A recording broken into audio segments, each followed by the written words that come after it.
guys, what's up? Cobra here. Bringing to you another custom piece that I've been wanting to show off for a while. It's been a long time in the making. This is my 3D printed Schwerer Gustav railway gun for the German Army. Now, two of these were constructed in real life. Both of them in 1943, or 1942, I'm pretty sure. One of them in 1941. And the first one, this one, the Gustav gun, was a gift from the Krupp Weapons Facility in Germany. So, basically, if you don't recognize this piece, it's a custom piece that I printed myself at the school 3D printer we have at my high school. And it's a pretty nice piece. You can see there's a few spots on it that didn't come out too well.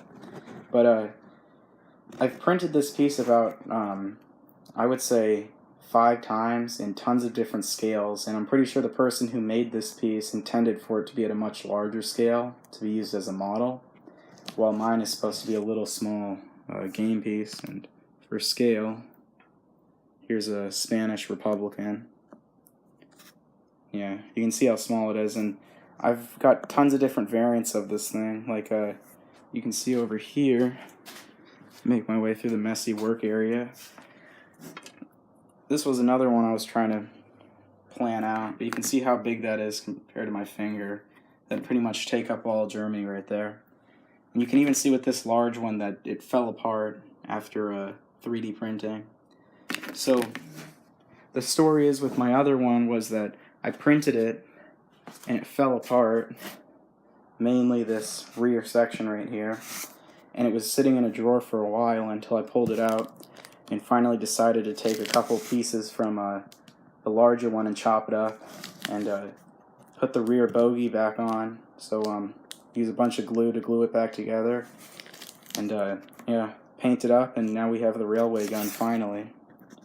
So you can see I've just painted on a swastika, not the best that I've done, but this will only be on the board rarely.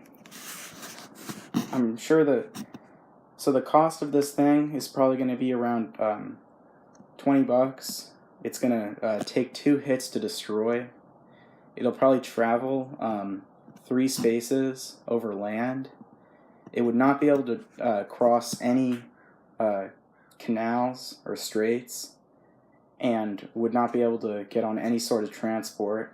So you'd really be using this thing kind of similar to how Germany used it in real life, so kind of like assaulting Russia and maybe defending against Americans in France. So basically how this thing would work is you would pull it up to a territory that is most likely friendly controlled on your non-combat move, and or on your combat move.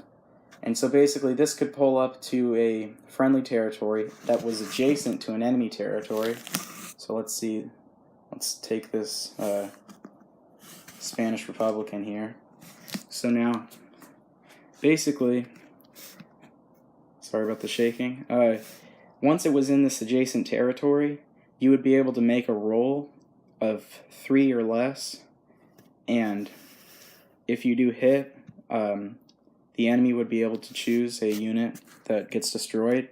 So you could either use this to support an attack, like you could send units from this, so say this is Berlin, you could send units from Berlin into Western Germany to fight something over here, and this guy would be able to shoot before everything, kind of like a battleship bombardment, and get a hit or no hits against the enemies. I was trying to decide on if this thing should get a target select, and I think I might go with that for target selecting land units, just because of the fact that you would actually be aiming for something. You wouldn't, like, you'd be aiming for like a tank facility or barracks or something like that. You wouldn't be kind of like shooting off into the dark and hitting whatever enemies you could. So yeah, this thing would probably defend at a 1, but it would also have a anti-aircraft gun built into it, same as all the other guns with 3 shots at 1. Just because this thing was so heavily protected. But yeah. So that was my Gustav gun. Hope you enjoyed it. And I hope to see you again. Cobra out.